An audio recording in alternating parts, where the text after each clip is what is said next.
Hello, I'm John Ulcer. I'm a computer engineering here at Cal Poly, and I'd like to talk about net neutrality. Now, net neutrality has been an issue that's been discussed over about past 10 years, and currently it isn't a policy right now. There is no net neutrality regulation. Now, first I'd like to define net neutrality. According to a paper written by the Karlsruhe Institute of Technology, net neutrality prohibits internet service providers, ISPs, from speeding up, slowing down, or blocking traffic based on its source, ownership, or destination.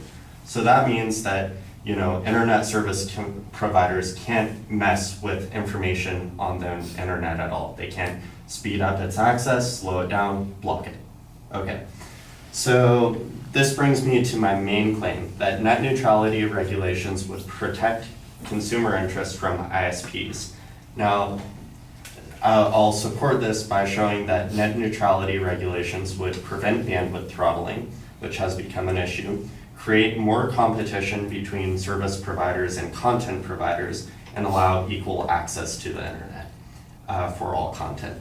First, I'd like to talk about bandwidth throttling. So, bandwidth throttling, by definition, is slowing down someone's access to content based on the content's origin or the amount of content that they're using.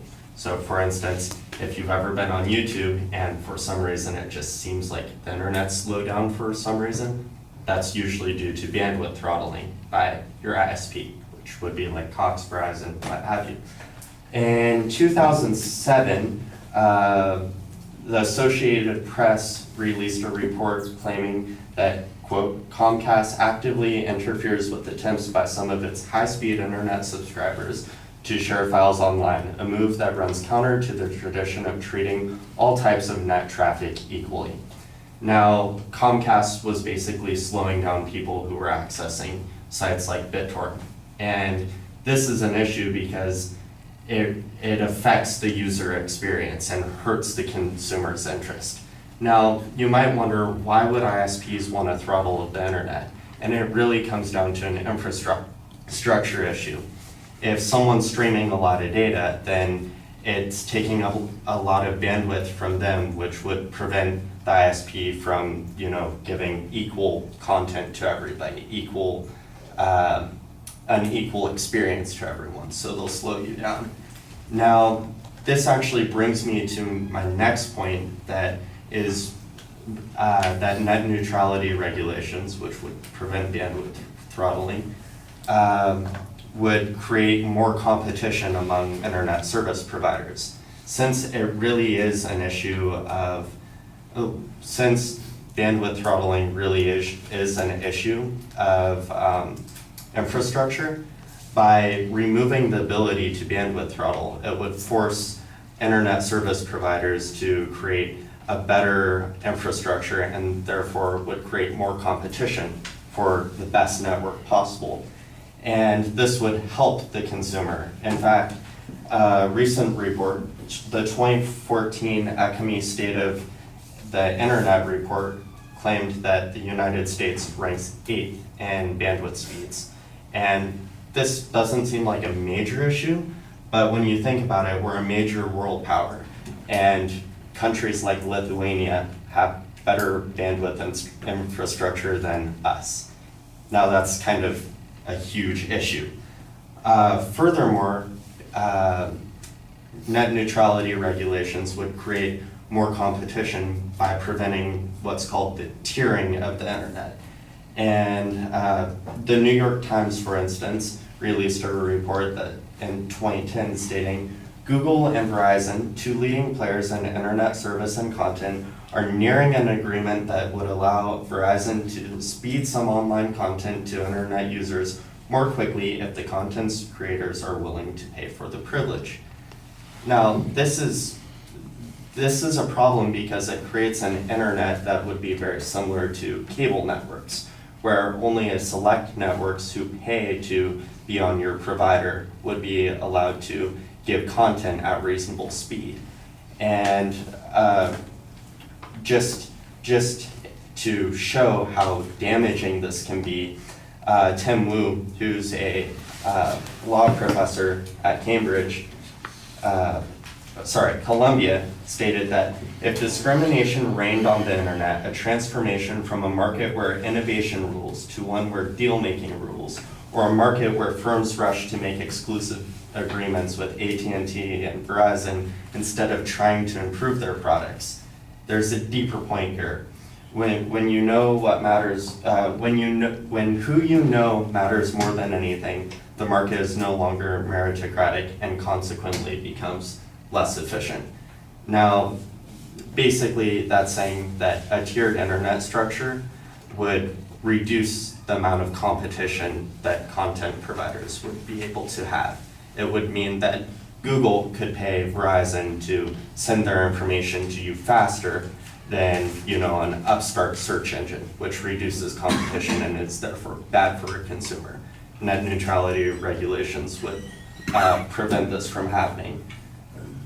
Furthermore, net neutrality would allow equal access on the internet. Certain countries like China have very limited access to the internet, or limit the access to the content on the internet. The BBC reported that Google Drive has joined a host of other services banned in communist nations such as YouTube, Google+, Twitter, Dropbox, Facebook, and Foursquare. So net neutrality would prevent any government from regulating the information that's on the internet. Clearly, net neutrality regulations, by preventing bandwidth throttling, creating more competition, and allowing more equal access, would protect consumer interests from internet service providers. Thank you.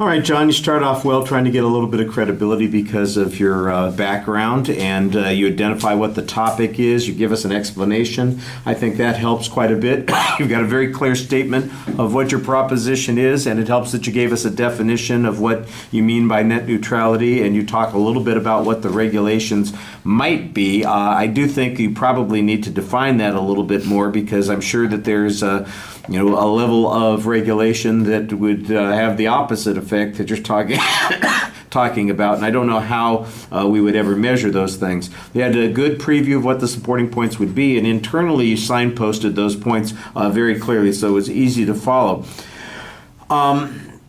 I do think that the information on some of the points is a little bit general in nature. For instance, on throttling, the first example that you have talks about how an ISP might be able to do this, and you've got, excuse me.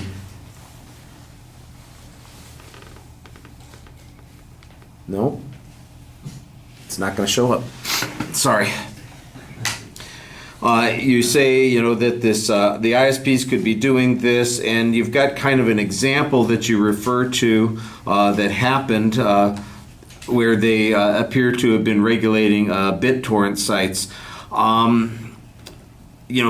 That's a singular example, and it's a few years old.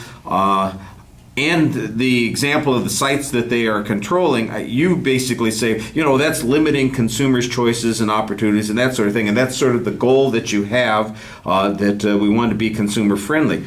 I thought that seemed a little inconsistent later on, whereas if I'm a consumer and I want to pay extra money to have faster access to something, I shouldn't be allowed to do that, or the ISP shouldn't be allowed to do that. Well, how is that consumer friendly? My choices are limited. I get what everybody else gets, period, end of discussion. And there's a value argument to be made both directions on whether or not two-tiered is fair and just, but that's a value argument as opposed to an argument about whether or not it is beneficial or harmful in some way.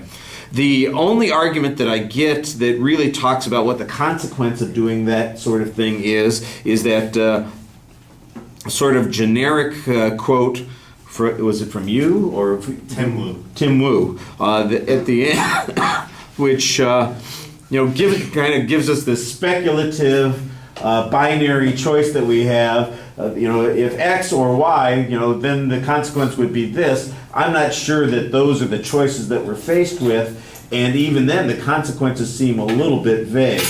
I'm still trying to figure out how, for instance, net neutrality rules in the United States would have any impact on whether or not China is going to impose restrictions on access to the internet. And you're making that argument, and I'm going, well, that seems a little strange. For instance, I'm wondering, well, if Lithuania doesn't have these rules, if they got net neutrality, we shouldn't have any problems at all, because they don't have those. They've got net neutrality that's going on there. I know that there's a reason, but it's almost certainly technical reasons that are going on, and it's too hard to explain in the amount of time. That, I think, might have been an argument that you could have left out of the presentation. I think you do a nice job presenting. Also, you speak to the audience, you're engaged when you're talking about that, so you make a good impression there. I just think that the argument is still a little bit ambiguous as to what the impact's going to be, and it needs to be stronger. All right, thank you. Did we have people that we didn't hear from on Monday?